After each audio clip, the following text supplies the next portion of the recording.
तो स्टूडेंट, आज के इस वीडियो में मैं आपको पास्ट पार्टिसिपल के विषय में पढ़ाऊंगा। इसके पहले मैं नॉन फाइनाइट के विषय में आपको बता रहा था। अगले वीडियो में इसके पहले वीडियो में मैं नॉन फाइनाइट पढ़ाया हुआ हूँ।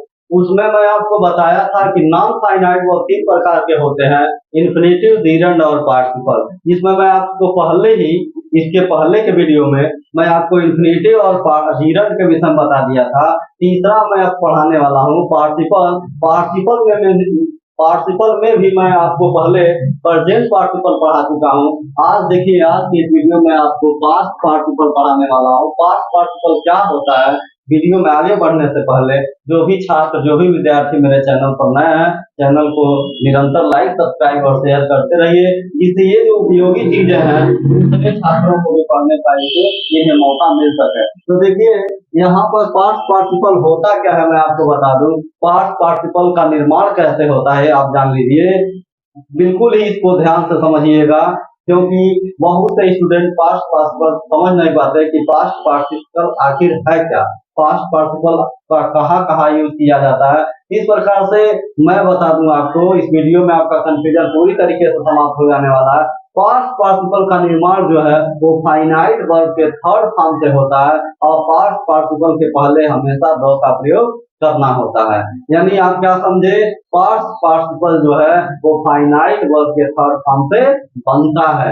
इसका प्रयोग जो है छात्रों, वह सब्जेक्ट के रूप में और ऑब्जेक्ट के रूप में आप दोनों ही तरह से कर सकते हैं। तो चलिए, इसको मैं आपको एग्जाम्पल के माध्यम से बता दूं कि क्या होगा, पास्ट पार्टिसिपल कहाँ यूज कर पाएंगे। तो देखिए,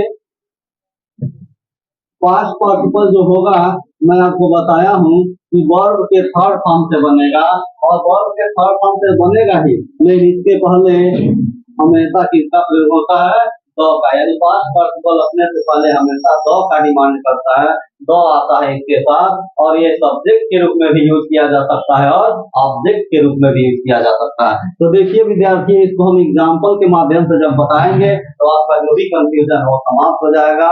और पास्ट पार्टिसिपल जो है, देखिए पहले ही मैं वीडियो में बताया था, पार्टिसिपल वाले वीडियो में, कि जो भी पार्टिसिपल होते हैं वो क्रिया के साथ साथ वर्ब के साथ साथ इसका काम करते हैं एडजेक्टिव का, जिसमें पास्ट पार्टिसिपल तो बखूबी एक एडजेक्टिव का कार्य करता है, बखूबी एडजेक्टिव का भूमिका निभाता है सेंटेंस में। क्यों? क्योंकि अपने से बाद में आए हुए नाउन की हमेशा क्या बताता है? विशेषता बताता है। और पास्ट पार्टिसिपल एक ऐसा पार्टिसिपल है, इसके शब्दों के भी अंत में क्या आता है? हुए या हुआ शब्द आता है, हुए या हुआ।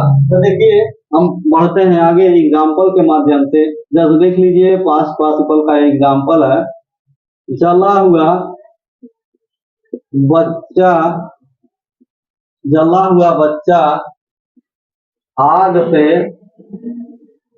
डरता है। जला हुआ बच्चा आग से डरता है। अब देखिए विद्यार्थियों, मैं बताया हूं आपको कि पास्ट पार्टिसिपल हमेशा विशेषता बताने का काम करता है, एडजेक्टिव का काम करता है। और इसके जो पास्ट पार्टिसिपल वाले जो शब्द होंगे उसमें देखेंगे आप क्या आया होगा, या तो हुआ उसके अंत में आया होगा, या तो हुए आया होगा। और किसके अंत में आया होगा? उस वर्ब के साथ आया होगा जो पास्ट पार्टिसिपल होगा। अब देखिए, यहाँ पर मैं चलता हूँ, यहाँ पर देखिए आया हुआ किसके साथ? जला के साथ। और जलना और जलाना दोनों क्या है? वर्ब है, क्रिया है।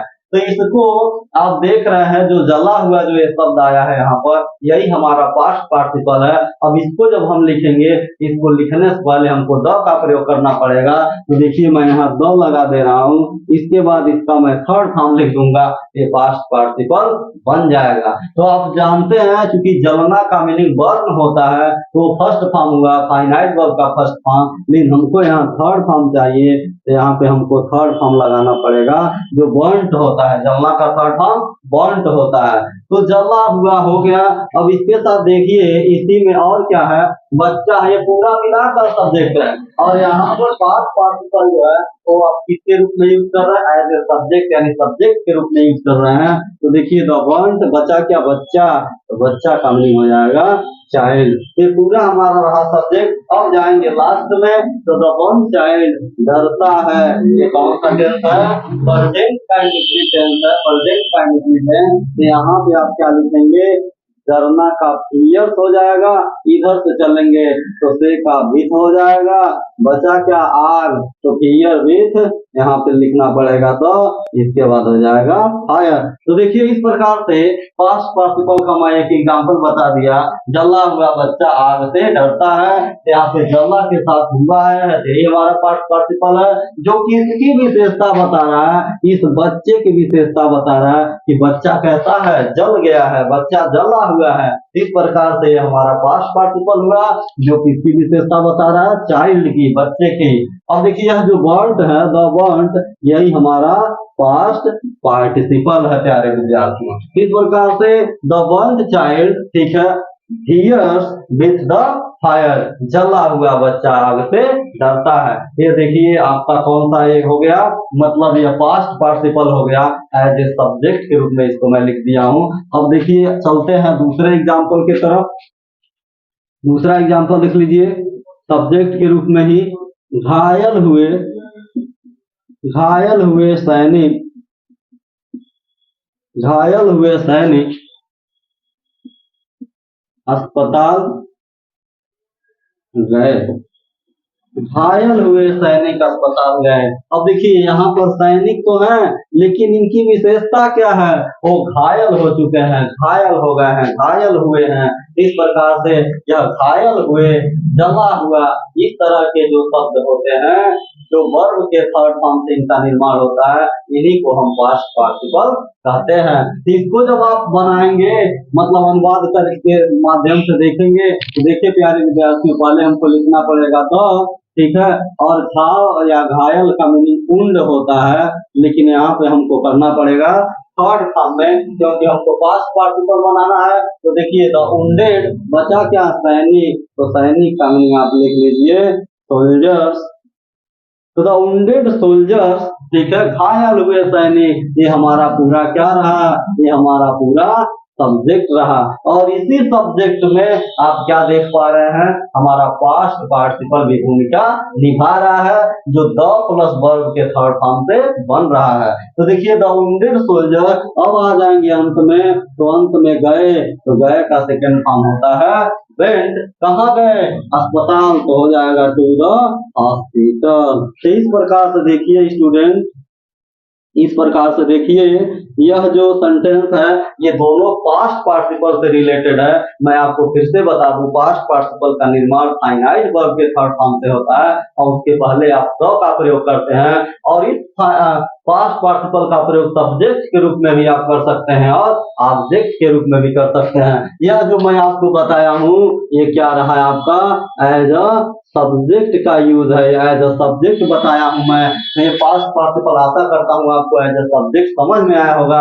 अगर नहीं समझे हैं तो आप इसका स्क्रीनशॉट ले लीजिए, इससे बाद में आपको समझने में आसानी हो। तो देखिए यह सब्जेक्ट के रूप में मैं बता दिया, चलता हूँ आगे, इसको ऑब्जेक्ट के रूप में भी मैं बता दूं कि किस प्रकार से इसको आप कर पाएंगे और समझ पाएंगे। तो देखिए इसको मैं मिटा देता हूँ, अब चलता हूँ एज एन ऑब्जेक्ट की तरफ। अब देखिए मैं एज एन ऑब्जेक्ट की तरफ मैं चलता हूँ, कब पास्ट पार्टिसिपल को हम ऑब्जेक्ट के रूप में यूज कर सकते हैं और उसकी स्थिति क्या होती है। तो यहाँ पर देख लीजिए, इन सब चीजों का बहुत ही बड़ा महत्व है इंग्लिश के क्षेत्र में। पास्ट पार्टिसिपल हो गया, जीरंड हो गया, या जो भी नॉन फाइनाइट वर्ब हो गए, ये बहुत ही ज्यादा इंपॉर्टेंट होते हैं ट्रांसलेशन के माध्यम से। इस प्रकार देखिए एज एन ऑब्जेक्ट वाले में देख लीजिए, छात्र टूटी हुई कुर्सी लाए, छात्र टूटी हुई कुर्सी लाए। अब देखिए यहाँ पर छात्र से सेंटेंस शुरू है, और इसको हम छात्र को क्या मान लेंगे, सब्जेक्ट मान लेंगे, क्योंकि लाने का काम वही कर रहे हैं। अब देखिए यहाँ पर आपका पास्ट पार्टिसिपल है कहाँ, कभी कभी हुआ या हुए के स्थान पे क्या आ जाता है, हुई आ जाता है, तो उसको भी हम पास्ट पार्टिसिपल ही कहते हैं, जो किसके साथ दिया है, टूटी के साथ। अब ये जो टूटी हुई है, ये किसकी विशेषता बता रही है, कुर्सी की, यानी यहाँ पर कुर्सी का विशेषता है कि कुर्सी जो है क्या है, टूटा हुआ है। तो देखिए यहाँ पर छात्र टूटी हुई कुर्सी लाए, इसमें आपका पास्ट पार्टिसिपल छिपा हुआ है। तो उसको लिखने के लिए आप क्या करेंगे, फाइनाइट वर्ब का थर्ड फॉर्म लिखेंगे और द का प्रयोग करेंगे। तो पहले देखिए हम सब्जेक्ट से शुरू करेंगे तो द हो जाएगा, इसके बाद छात्र का आप स्टूडेंट लिखेंगे तो द स्टूडेंट, लास्ट में आ जाएंगे लाए, तो लाए का सेकंड फॉर्म लिखेंगे। क्यों? क्योंकि यहाँ ये पास्ट इंडेफिनिट टेंस में है, तो पास्ट इंडेफिनिट टेंस में V2 होता है, यानी वर्ब का सेकंड फॉर्म होता है। तो द स्टूडेंट ब्रिंग का सेकेंड फॉर्म हो जाएगा आपका ब्रॉट, तो द स्टूडेंट ब्रॉट। अब इधर आप पढ़िए तो क्या लाए, कुर्सी लाए, लेकिन कैसी लाए, टूटी हुई कुर्सी लाए, यही हमारा पास्ट पार्टिसिपल है।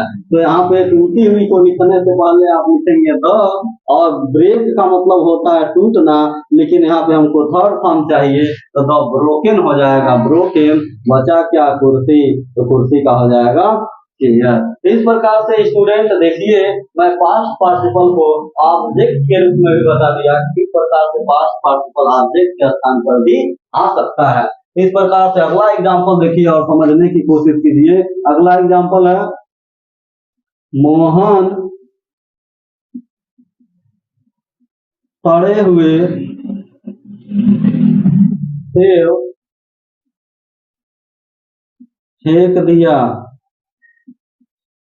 मोहन सड़े हुए सेब फेंक दिया, मतलब यहाँ पर देखिए पास्ट पार्टिसिपल आपका कौन है, सड़े हुए सेब। तो यही हमारा पास्ट पार्टिसिपल है। क्यों? क्योंकि सेब का विशेषता वो सड़े हुए हैं। तो देखिए स्टूडेंट इसको लिखने से पहले आप इसका प्रयोग करेंगे, वर्ब का थर्ड फॉर्म और द का प्रयोग करेंगे। लेकिन यह सेंटेंस जो है ये मोहन से शुरू है और मोहन इसका सब्जेक्ट है, तो पहले हमें इसको लिखना पड़ेगा। तो हो जाएगा मोहन। अब आ जाएंगे आप लास्ट में, तो यहाँ पर फेंक दिया, यहाँ भी आप इसका V2 यानी वर्ब का सेकंड फॉर्म लिख पाएंगे। तो फेंकना का थ्रो होता है स्टूडेंट, लेकिन यहाँ पे आप जब सेकंड फॉर्म लिखेंगे तो थ्री हो जाएगा। तो मोहन थ्री, अब क्या फेंक दिया, सड़े हुए से। यहाँ पे आपको पहले सड़े हुए लिखने से पहले द लिखना पड़ेगा, और सड़ना का मीनिंग स्टूडेंट रॉट होता है, रॉट मतलब सड़ना, लेकिन फाइनाइट वर्ब का फर्स्ट फॉर्म है, तो आप इसको थर्ड फॉर्म में बदलेंगे तो हो जाएगा रॉटेन। बचा क्या सेब, तो हो जाएगा एप्पल। तो इस प्रकार से देखिए प्यारे विद्यार्थियों, मैं पास्ट पार्टिसिपल को बहुत अच्छी तरीके से समझाने का प्रयास किया हूँ। अगर इसके बाद भी अगर आपका कोई कंफ्यूजन रह जाता है तो आप कमेंट बॉक्स में मुझसे पूछ सकते हैं। तो इस प्रकार से देखिए मैं एज ए सब्जेक्ट भी बता दिया पास्ट पार्टिसिपल में, और एज ए ऑब्जेक्ट भी बता दिया, और बताया कि पास्ट पार्टिसिपल वह शब्द है जो अपने से बाद में आए नाउन की क्या बताता है, विशेषता बताता है, और इसका निर्माण फाइनाइट वर्ब के और फॉर्म से होता है। ये सब चीजें याद रखिए और अपने जानकारी को निरंतर बढ़ाते रहिए। इसका एक स्क्रीनशॉट ले लीजिए जिससे आपको पढ़ने में सुविधा हो सके। तो आज के वीडियो लेक्चर में इतना ही, हम मिलेंगे अगले वीडियो में। और जो भी छात्र अभी तक मेरे चैनल को लाइक सब्सक्राइब और शेयर नहीं किए हैं वो निरंतर शेयर करते रहें। इस प्रकार से आज के वीडियो में बस इतना ही, धन्यवाद।